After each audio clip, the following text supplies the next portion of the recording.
Assalamualaikum. Waalaikumsalam. Gimana? Apa kabar? Apa kabar? Aduh. Oke guys. Sehat. Lu gimana kabar? Baik? Alhamdulillah, baik. Puasa aman? Aman, insyaallah. Alhamdulillah. Oke guys, jadi ini kita langsung ngobrol-ngobrol di masjid. Jadi kalau bisa nggak ada kata-kata kasar keluar dari mulut gue ya. Seperti rokok gue harus bisa filter. Nah gitu ya. Rokok filter berarti? Iya benar. Mana lu? Ntar dulu lagi puasa, bentar guys ya. Anyway, perkenalkan dulu namanya siapa? Nama saya Ahmad Hones Qasidi, tapi sama keluarga dan teman-teman dekat panggilnya Hones. Honest? Ya. Berarti lu jujur orangnya? Insyaallah ya, tapi emang kalau orang tuh ada pasti bohongnya setiap hari, ya? statistikanya gimana. Jadi ya berusahanya gitu, amanahnya. Sebisa mungkin jujur gitu intinya ya. Oke. Dan kenapa gue pengen ngajak dia ngobrol? It's almost kayak hampir ke impromptu, kayak dadakan. Sebenarnya keinginan gue ini udah lama. Gue ngeliat dia, wih gokil juga nih. Somehow tiba-tiba ada satu orang figur yang maju ke depan dan dari kalangan anak muda, gitu ya. Biasanya anak-anak muda itu ya kayak gue nih, hampir blengsek maksudnya ya kemana-mana. Nah ini kayaknya lurus. Struggle. Nah yang ini lurus dan dia bisa. Ya, kita struggle juga lah. Dan berani untuk maju ke depan, ya kan? Dan maka dari itu kita akan ngobrol sama Honest juga, sama Mas Jujur. Ya kan? Mas Jujur ya kalau Mas Jujur, kita manggil Mas Jujur ya. Dan dari mulai awalnya seperti apa dan segala macamnya. Dan pertama-tama lo lahir di mana? Lahirnya di Los Angeles, di California. Ya. Orang Amerika lahir di Los Angeles, terus bahasa Indonesianya lancar. Itu gokil. Gue pengen nanya, bahasa Indonesia lancar itu gimana sih? Lancarnya ya mungkin dari awal lahir di sini sama orang tua ya ada dapat bahasa Indonesia ya. Di rumah ya nggak digenjotin banget, tapi ya kayak blasteran gimana, kayak ada Indo-Inggris lah gitu ya. Iya, jadi misalnya kalau mau makan, ibu I want makan, ibu I want minum. Mulai dari situ. Iya, mulai dari orang tua, gitu kan sedikit. Kayak SMA-nya di pesantren di Indonesia gitu. Oh, nanti kita bakal bahas tuh. Terus. Makanya di pesantren tuh ya nggak ada namanya itu kayak, kalau di Indonesia kan ada yang English first. Yes. Gitu, kayak pembelajaran bahasa Inggris sebagai bahasa kedua atau gimana. Saya malah nggak melewati kursus pembelajaran bahasa Indonesia atau apa, jadi langsung otodidak. Langsung ini sama orang native dan sebagainya, dianggap sebagai orang Indonesia maupun awakannya kayak orang Jawa, tapi dalamnya tuh kayak I'm American man gitu. Iya. Nah itu rada menarik juga, soalnya basically gue mengalami hal yang sama tapi kebalikannya. Karena gue bahasa Indonesia tentunya ya, lahir dan gede di Indonesia, terus pindah ke sini bisa sih bahasa Inggris tapi sedikit-sedikit. Iya kan? Bisa cuma I love you, you love me, we love each other gitu doang gitu kan. Indomie. Apakah itu experience itu yang bikin lo lancar bahasa Indonesia? Ya mungkin karena environment juga ya. Environment yang harus gitu ya. Jadi medium pengajaran di Indonesia pun pesantren pakai bahasa Indonesia, pakai bahasa Arab. Jadi ya terpaksa juga sama anak-anak ya SMA, mereka kan masa formatur mereka, masa bergaulnya kan harus pakai bahasa gitu. Jadi ya dapatnya di situ bahasa Indonesia. Jadi juga dapat bahasa sehari-hari juga ya? Iya, bahasa Betawi mah. Pesantrennya di mana, Pak? Di Jaksel, namanya pesantren Darun Najah. Darun Najah, ada yang tahu nggak guys Darun Najah di mana? Siapa tuh mau say hi buat teman-teman yang dari pesantren Darun Najah? Assalamualaikum guys, ayo datanglah ke LA lah. Ayo main, ini udah jadi pemuka agama di sini loh. Orang tua dari Indonesia pindah ke sini, punya lo lahir di sini. Betul. Rasanya gimana sih punya orang tua dari Indonesia sedangkan lo orang Amerika, tapi mencoba, tadi gue mau ngomongin soal bahasanya, connect-nya gimana? Soalnya kebanyakan, nggak semua guys, kebanyakan orang tua yang pindah ke sini bahasa Inggrisnya kurang bagus, tapi anaknya bahasa Indonesia kurang bagus. Itu ketemunya gimana tuh? Aduh, itu memang challenge untuk ini parenting di sini ya. Untuk anaknya juga experience-nya kayak gimana. Ya selalu ada language gap, language barrier, dan generation barrier. Soalnya yang di sini ya sekolahnya sama orang Amerika, society-nya sama orang Amerika, tapi di rumah ya bahasa Indonesia-nya mungkin setengah-setengah atau gimana, ya pasti begitu. Makanya yang seumuran sama saya itu jarang. Yang Indonesia ya agak lancar gimana. Susah ya? Mungkin bisa dikatakan pasif. Mungkin mereka understanding bisa, Tapi kalau untuk actively speaking gitu, iya. Susah. Susah, ya. Nah, cuman taunya kayak halo apa kabar gitu doang kali ya. Dan makasih and stuff like that. Jadi gini guys, keluarganya dia itu terkenal dengan masakan yang enak banget. Ya, bisa masak. Orang Indonesia ternyata di sini bisa masak. Ya kan, masakannya enak. Makanan favorit lu growing up makanan Indonesia? Favorit ya? Give me top 3. Top 3 ya? Ya. Aduh, growing up ya? Ya. Aduh, susah ya kalau favorite karena normal. Hal yang normal itu udah... Oh, jadi lu normalnya justru makanan Indonesia? Biasa gitu. Jadi malah idamannya pengen banget makanan Amerika. Padahal tinggal di sini ya? Soalnya ini... keluarga saya itu kan muslimnya tuh makanan halal banget gitu loh. Jadi itu ya makanan Amerika yang halal tuh agak struggle juga. Susah carinya. Ya. Jadi malah makanan 3 pokok utama pizza, barbecue, dan burger. That's a good one. Karena kalau makanan Indonesia biasa. Karena udah sehari-hari ya biasa. Kalau orang lain waduh, sate. Mungkin juga sih, mungkin saya kurang apresiasi juga ya. Mungkin soal self-hatred bukan. Tapi ya menikmati juga, tapi gitu. Tapi emang, jadi maksudnya lucunya gitu, karena banyak banget nih teman-teman yang nonton nih, Anas ya. Malah mikirnya, Bang, cari nasi bisa nggak? Gampang. Mereka nggak tahu, makanya gue pengen nanyain sama lo dari dulu. Harus preface kayak gimana. Iya, exactly. Di sini tuh, bro, cari cabai rawit, cari bawang, cari banyak banget dan nyari makanan halal tuh banyak. Kita udah nggak usah ngomongin makanan dulu, ini kita lagi puasa lapar guys, ya kan jadi lapar. Bisa seharian ngomongin sampai ngabuburitnya gitu. Malah jadi cobaan. Malah jadi episode ngabuburit, makanya. Nah, terus akhirnya kita fast forward ya, kita percepat sedikit.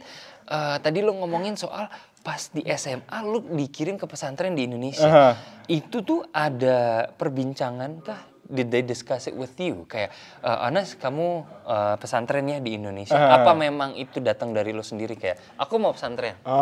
Iya, itu yang ini ya, crux-nya gimana intinya ya. Jadi ya awalnya SMP, mungkin background-nya ya. Sebelum ke Indonesia mau dimasukin ke kayak sekolah tahfidz Quran, sekolah penghafalan Quran, jadi lebih harus disiplin lagi gitu. Jadi dedicate time-nya lagi harusnya. Ya saya coba juga, tapi mungkin kurang cocok. Saya berapa kali pertemuan sama syekhnya di tempat masjid lokal, tapi ya memang juga keluar sifat malas-malasnya, capek, malas dan sebagainya. Ya dikasih kayak opsi ultimatum, kalau nggak di sini ya di sana. Ya di Indonesia ya dikasih tahu ini sekolahnya sekolah pesantren, lebih ini lagi. Boarding school ya, gitu boarding kan. school. Jadi ya kan zaman internetnya ya masih di Google Yahoo gitulah. Ini AOL kalau di sini American Online. Searching dah. What is a pesantren? Langsung keluar di Wikipedia. Searching, pesantren kayak gini ya. Oh, it's an Islamic boarding school, yada. Itu lihat, saya pikirnya ini kayak Hogwarts gitu. Kayak halal Hogwarts. Halal Hogwarts, ya benar. Jadi ini, honest Harry Potter. Udah pasti, kacamatanya udah pasti. Honest Potter ya. Disuruh nyapu juga. Nyapu juga pakai sapu. Ya gitu ceritanya itu. Ya, jadi lihat, ternyata menarik juga. Dan juga ketertarikannya di Indonesia ya udah, soalnya setiap 2 tahun, 3 tahun di Amerika ya sering pulang vacation di Indonesia, pulang liburan di Indonesia, udah terbiasa. Mungkin unsur yang bisa jadi membuat budaya shocknya, culture shocknya itu lebih gampang. Oke, nggak terlalu culture shock berarti ya? Soalnya ketemu kalau di Indonesia, pas di Indonesia ada WC bolongannya gimana, ada gimana, maaf ya. Iya. Ngerti. Gitu. Berapa tahun tuh di pesantren? 4 tahun ya. 4 tahun guys, 4 tahun. Apa yang lo pelajari di luar dari agama ya? Culturally di Indonesia yang beda? Yang di luar agama itu kayak pelajaran hidup ya. Pelajaran hidupnya itu kayak number 1 survive. Survive dari segi makanan, survive. Itu makanan ya kalau di pesantren, mungkin pesantren beda-beda ya, ada kualitasnya itu gimana. Tapi ya emang kurang lebih sifat pesantren itu belajar kesederhanaan ya. Belajar emang simple That's life. a big word, kesederhanaan. Yes. Survive life. Yes. Jadi seadanya, makanan seadanya. Ya nasi sama peyek sama. Widih, tapi enak juga. Enak juga, tapi ini bukan kualitas restoran. Kualitas bukan yang di pinggir jalan, yang sama di warung makan atau gimana, di warteg gimana. Tapi ya, makanya saya agak trauma juga. Sama peyeknya gimana, terus sayur lodehnya gimana, campur apa, udah gitu aja. Atau jadi kadang-kadang nggak nafsu banget, sederhana banget. Jadi kalau orang nggak kuat gitu ya, aduh berat nih. Juga ya. Apalagi dari Amerika hitungannya. Jadi pengennya belanja aja, jajan aja, duit dolar. Oh iya benar, didanainnya dari dolar. Aduh. Si Bro Anas ini, dia setelah selesai pesantren Indonesia, nggak balik ke Amerika, Bro.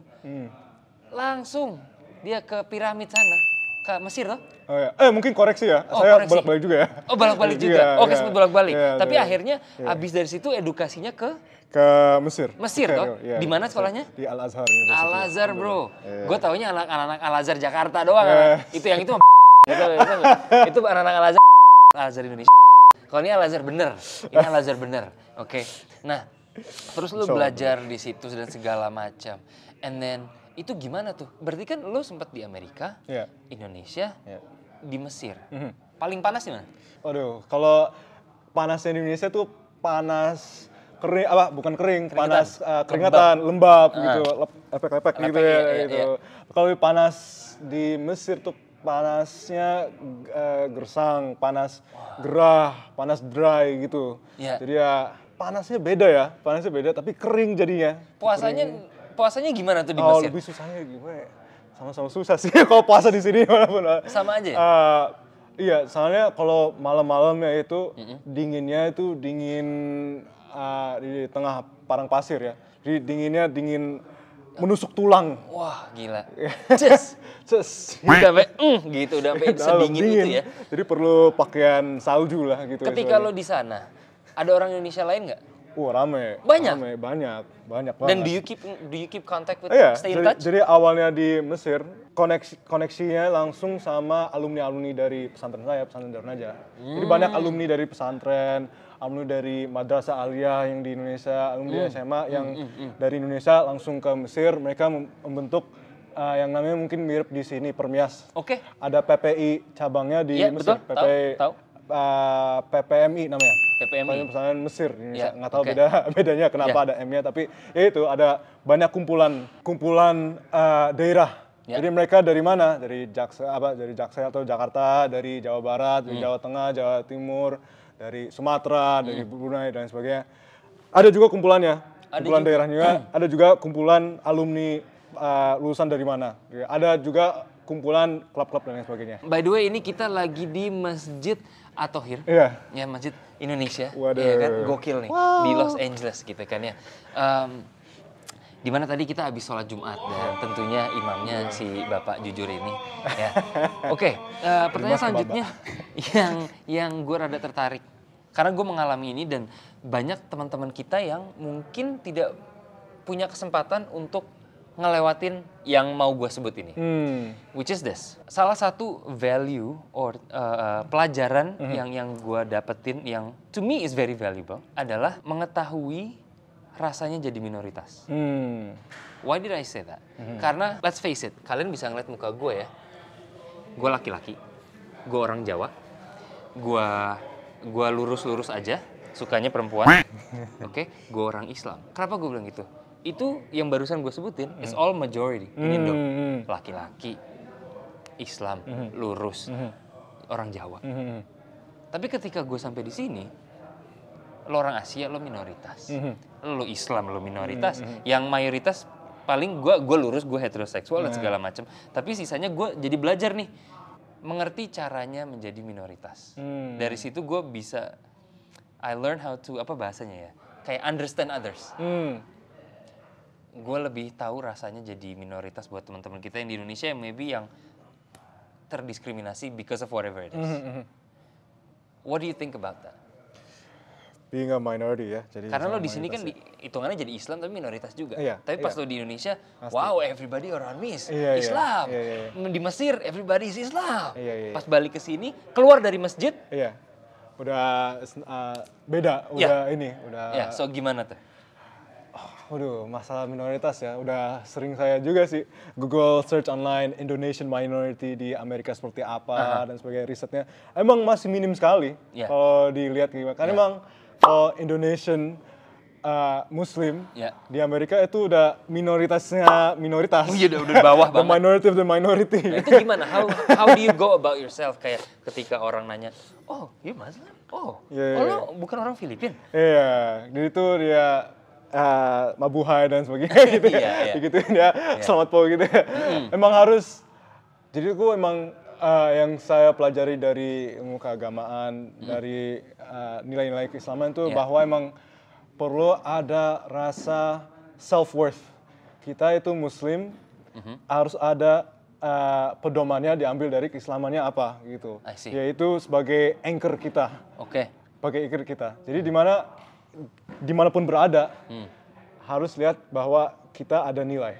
Ada nilai yang self-worth, yang bukan hanya dinilai di sisi masyarakat, atau manusia, atau uang, atau materialisme, atau apa, tapi di sisi Tuhan, di mana kita ada di sini dan sebagainya. Itu salah satu self-worth yang kita ada, tapi termasuknya itu faktor sosialnya pasti kena, pasti ada rasa mungkin, saya nggak ada orang yang seperti saya, atau gimana, rasa minder, rasa gimana. Ya itu struggle juga bagi saya juga. How do you overcome that? Maksudnya basically kayak gitu sih.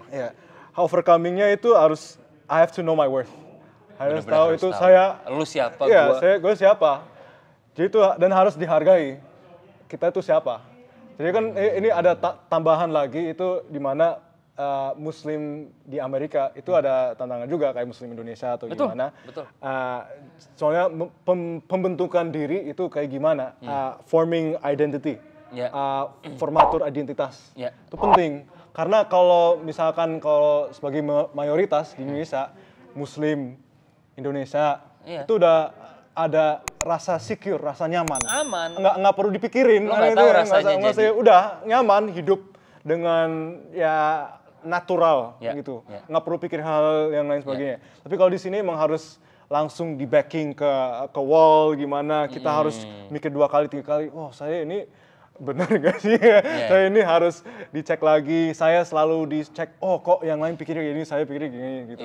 Jadi emang yang saya pikir itu emang harus dilihat formatur identitas kita seperti gimana. Saya sebagai orang Muslim Indonesian yang mungkin lebih ke Amerikannya juga. Soalnya saya lahir besar di sini dan merasa kalau pulang kampung, pulang kampung di sini.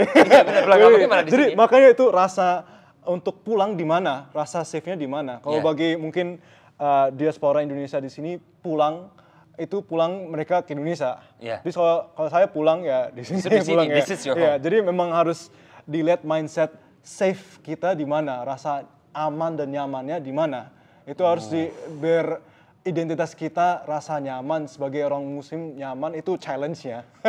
Itu challenge-nya di sini. Dan itu ya masih diproses, masih dalam navigasi gimana menjadi seorang Muslim yang American pula, di mana nggak ada kebentrokan. Soalnya orang kadang-kadang pikir, orang Amerika tuh nggak bisa jadi orang Muslim. Orang Muslim nggak bisa jadi orang Amerika. Jadi mereka sendiri-sendiri. Harusnya kan tetap bisa. Iya, harus menyatu. Soalnya kalau orang Indonesia, orang Muslim ya nggak ada masalah, nggak ada kontradiksi.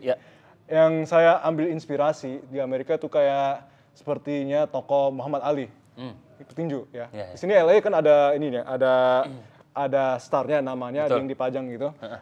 Muhammad Ali kalau sebagai orang Amerika nggak bisa dikatakan bukan orang Amerika. Dia 100% orang Amerika, maupun dari kaum yang di-enslave, yang dibawa sama transatlantic slave trade dari Afrika ke Amerika dan sebagainya. Sejarah orang hitam di Amerika udah sejarah Amerika, udah orang Amerika tulen, nggak bisa diingkari. Dan juga dia namanya dari Cassius Clay, ke Muhammad Ali juga nggak bisa diingkari juga sama masyarakat, sama society, sama satu dunia bahwa dia bukan orang Muslim, dia Muslim 100%. Dan dilihat bahwa sebagai orang Amerika yang hitam dan sebagai orang Islam tidak ada kontradiksi, tidak ada konflik. Jadi nyaman sebagai orang Amerika. Nah, itu yang dicari mungkin saya sebagai model di sini, saya sebagai orang Indonesia, sebagai orang Amerika, sebagai orang dan lain sebagainya, biar saya merasa nyaman jadi diri saya sendiri gitu. Itu yang dicari. There it is. Jadi intinya harus tahu, harus bisa menghargai diri sendiri biar orang lain juga bisa menghargai kita. There you go. See, ini by the way percakapan yang sangat dalam. Gue pengen lanjutin tapi karena gelap jadi kayak kita bakal pindah angle. It's okay. Kita bakal pindah angle dikit. And 3, 2, 1.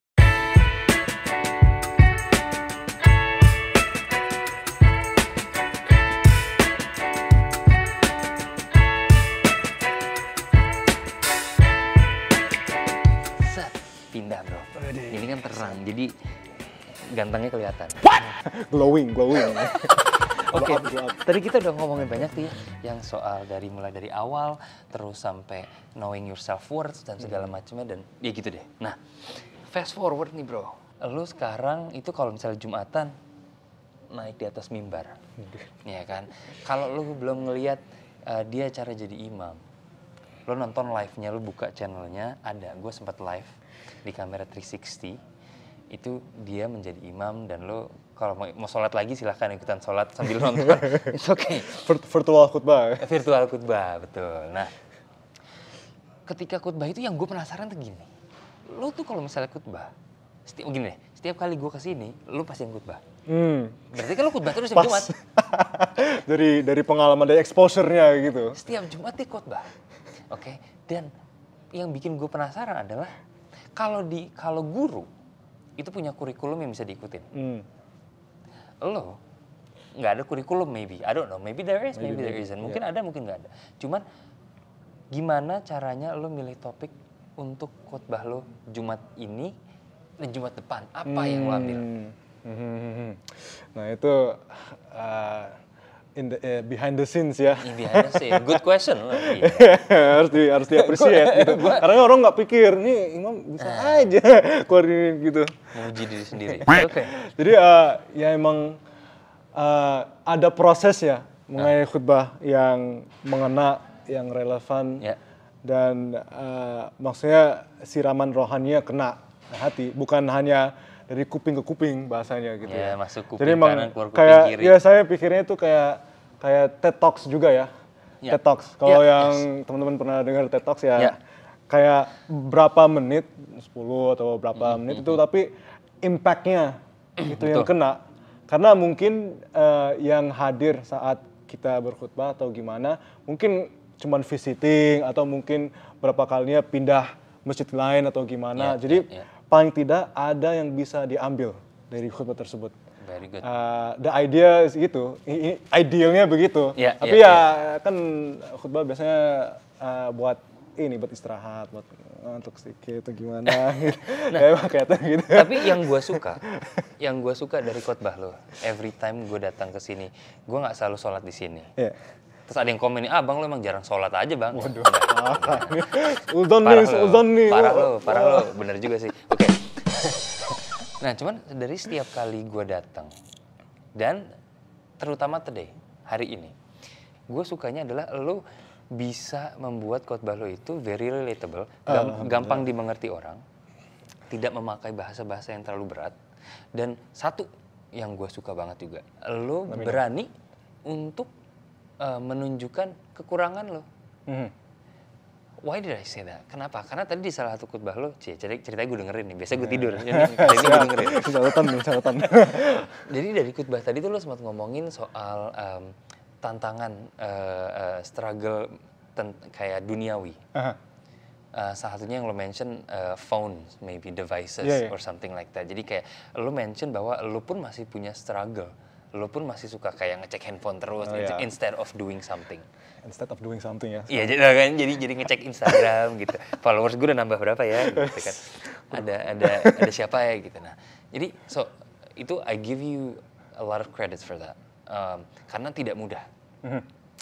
Itu is that something yang lo pelajari dari sekolah or is that something yang lo pelajari dari lo dengerin khotbah as you grow up?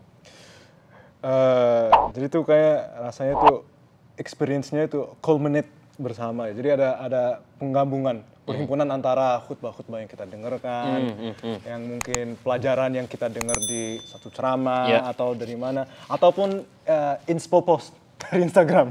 Jadi bisa lihat following siapa. Biasanya saya following guru-guru yang mereka kayak gimana sih khutbahnya seperti apa, atau mereka sharing ilmu atau berbagi pengalaman seperti apa. Ya ambilnya dari situ. Karena emang ya intinya itu kalau responsibility seorang yang memberi khutbah itu seakan-akan kalau dalam lensa frame besar itu seakan-akan in place of the prophet. Jadi itu substitute dari Prophet Muhammad. Jadi itu memang berat. Berat. Jadi itu biar itu responsibilitasnya. Responsibilitasnya aman ya. Kan? Terus? Jadi itu ya. Jadi karena amanahnya begitu, responsibilitasnya begitu, jadi harus benar-benar memikirkan ini audience ini perlunya apa, needs-nya apa, dan harus emang kalau nggak relevan ya sayang kesempatannya gitu. Jadi misalkan dilihat harinya apa, dalam sejarah seperti apa yang relevan di berita pun gitu, yang sehari-harinya kena, yang mungkin di dalam kehidupan mereka perlu ada sedikit wejangan atau sedikit advice kayak mungkin dalam perspektif keislaman seperti ini bisa dihadapi berita ini atau bisa dihadapi kejadian ini gitu. Jadi diambil kayak reflection, refleksi diri, tadabbur, harus memikirkan sekali dua kali untuk kayak dan pada akhirnya kan setiap Jumatnya itu sebagai reminder, sebagai pengingat. Gitu. Kalau nggak mengingatkan sesuatu ya ada something yang kurang gitu. Bener. Di otak gua itu gua mikirnya Ustadz kalau kagak berdakwah, sholat, udah selesai sholat sunnah di rumah. Iya kan? Kalau orang udah jamaahnya daripada pulang, nah lu sholat lagi tuh di rumah atau nggak baca Quran doang. Waduh. Lo ada nggak sih kegiatan yang lo lakuin yang di luar dari semua itu? Hobi deh. Hobi ya. Jadi ya emang kayak ada perubahan hobi sih. Jadi sebelum di pesantren, kalau SMP lah ke SMA, sebenarnya emang gamer. Oh gamer. Gamer banget. Oh gamer banget. Gamer banget ya. Dulu juga main gitar juga. Tapi udah masih bisa kalau dikasih sedikit gimana. Tapi ya gamer. Jadi emang mungkin karena di pesantren candunya gaming itu langsung kayak cold turkey ya. Jadi itu akhirnya lepas gimana. Tapi bisa canduan banget gitu kalau main cuma asik sama main teman. Apalagi ya enaknya multiplayer atau gimana sebagainya. Jadi emang masih sampai sekarang? Kalau ada teman, kalau teman ngajak, saya gitu, batasannya gitu. Kalau sendiri tuh ntar kecanduan sendiri. Tapi lo tahu itu ada kayak lo tahu diri ya, aduh gua harus bahaya nih. Kalau genre-genrenya itu kayak roguelite. Pernah dengar roguelite itu? Pernah. Jadi itu kayak kalau yang teman tahu dari Steam ada roguelite atau banyak gitu pasti ya. banyak gamer juga. Gamer ya. Banyak gamer. Gitu hobinya. Tapi sejak dari pesantren lulus pesantren terus di Mesir, hobinya ini juga pengalihan hobinya itu arah ke membaca. Pengen tahu, mencari lagi, pengen tahu gimana sih realita ini seperti apa, ilmu ini seperti apa, ini hubungannya dengan ini seperti apa, interdisciplinary gitu. Jadi hubungan sosiologi dengan keagamaan seperti apa.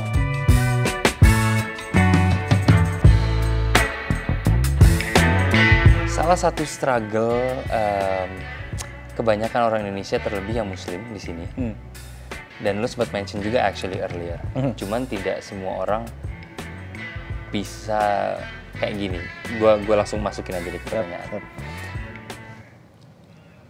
Orang yang Islam Indonesia semua terbiasa dengan beli apapun ada cap halalnya.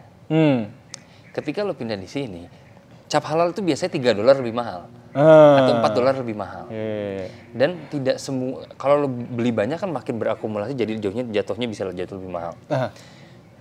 Menurut lo gimana buat mereka yang, aduh ini mahal ya, gue beli yang ya udah nggak ada cap halalnya, tapi selama itu daging gue bismillah aja deh. Itu gimana? Cap halal atau not ya? Ya, halal, gimana? Halal, kayak soalnya gini, the reason why sebelum lo jawab, ada beberapa yang bilang, selama lo niatnya juga bukan dosa, lo bismillah ya udah. Tapi ada juga yang bilang, ya semua harus halal dong. Tapi ada yang ngerti nggak sih? Jadi kayak someone that's like bener-bener pergi itu, I don't care berapa mahalnya. Ada satu yang kayak yang di atas akan mengerti, selama lo bismillah, you'll be okay.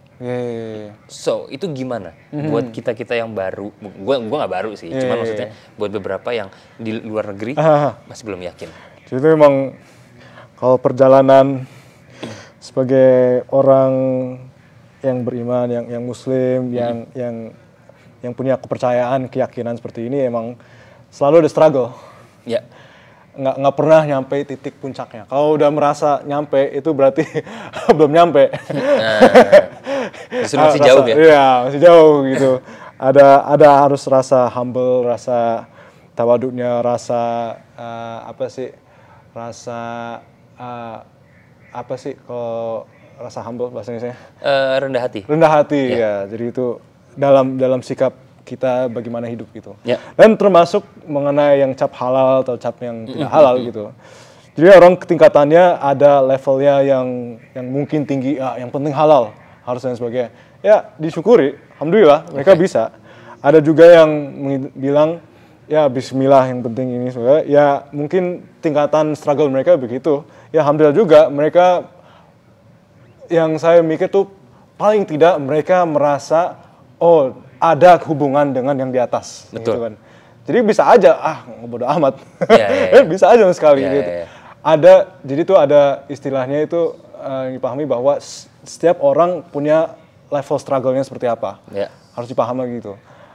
Itu yang pertama. Yang kedua itu ada yang namanya itu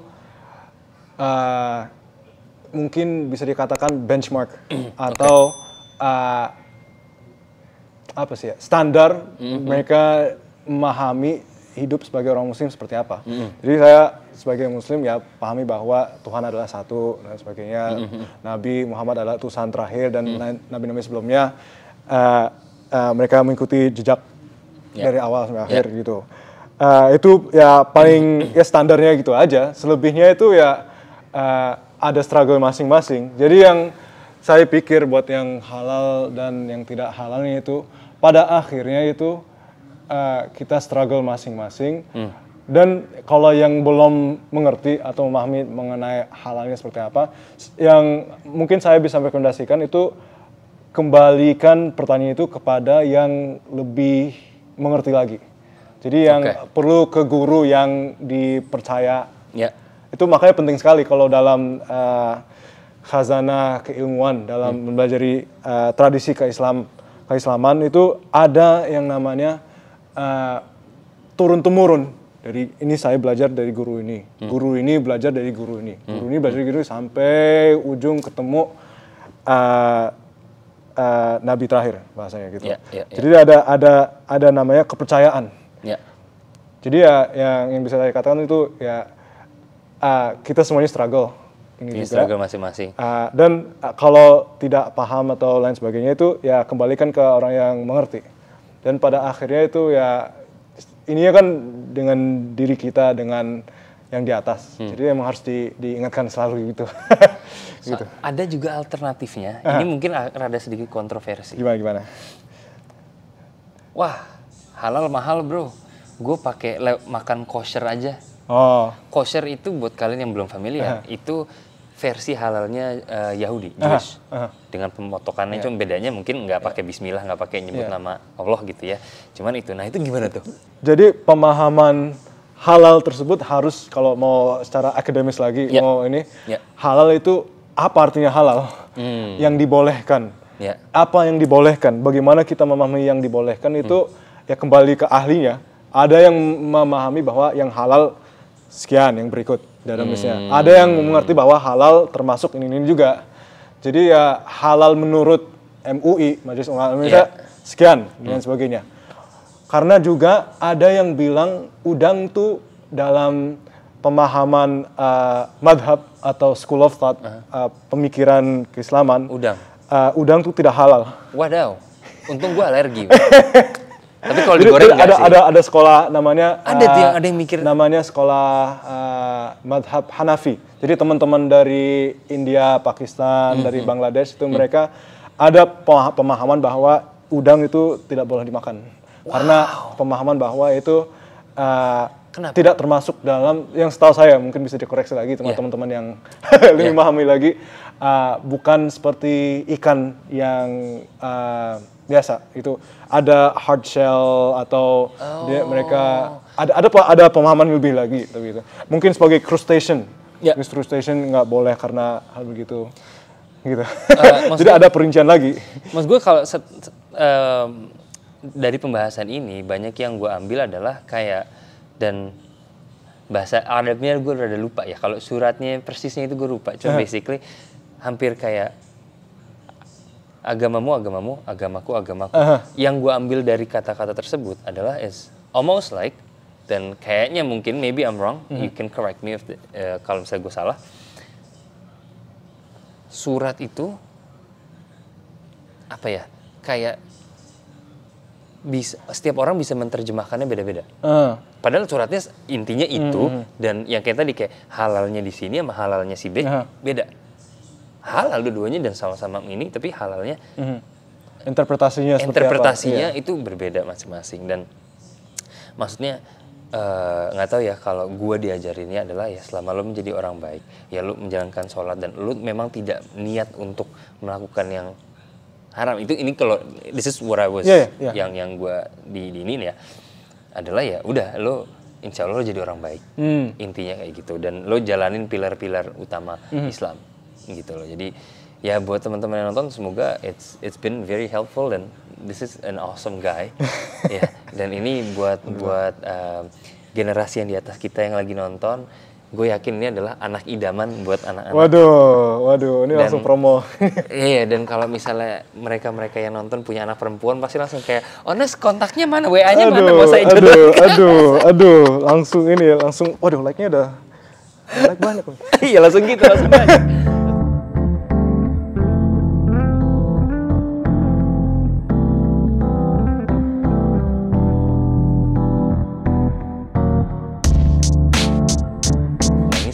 Biasa sering diucapkan sama mereka yang berdakwah. Kalau ada yang salah-salah dari ucapan gue, itu datangnya dari gue. Kalau ada yang bagus-bagus, itu datangnya dari yang di atas. With that said, thank you banget, Anas. I wish I had more time.